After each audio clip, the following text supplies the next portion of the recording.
তো অনেক সময় দেখা যায় যে আপনার কিবোর্ডের একটা কি উঠতে থাকে, বা আপনি উইন্ডোজে ঢুকলে এই কোনো অপশন উঠতে থাকে নামতে থাকে, আবার ওয়ার্ডে ঢুকলে আপনার সেটা একটা যে কোনো একটা কি উঠতে থাকে এখানে। তো আমাদের এইখানে এটার পিটা প্রবলেম করতেছে। তো দেখেন এখানে আমরা এটা ডাক্তারি কী করতেছি, এটা হচ্ছে এই ইনজেকশন দিতেছি, এই যে W40 দিয়া ইনজেকশন দিতেছি, মানে ইনজেকশন দিয়া আমরা এটার প্রবলেম সলভ করতেছি। তো দেখা যাক এটা কাজ করে কি না।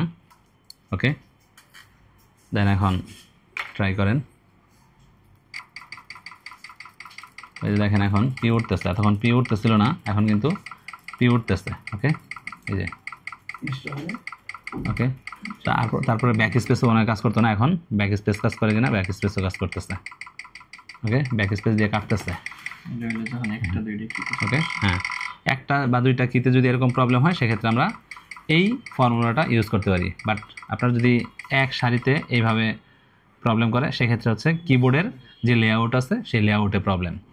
তো একটা দুইটাতে প্রবলেম হলে সেটা হয়তো বা ধরেন কোনো ময়লা টয়লা বা এই ধরনের প্রবলেম হইতে পারে আর কি। তো এক সারিতে যখন প্রবলেম হয় কোনাকুনি, ঠিক আছে, এগুলো লেআউট কিন্তু কোনাকুনি হয়, ঠিক আছে। যদি কোনাকুনি কয়েকটা কি কাজ না করে, কোনাকুনি কয়েকটা কি কাজ না করে, সেক্ষেত্রে আমরা এই ধরনের সলিউশন করতে পারবো না হয়তো। Thank you.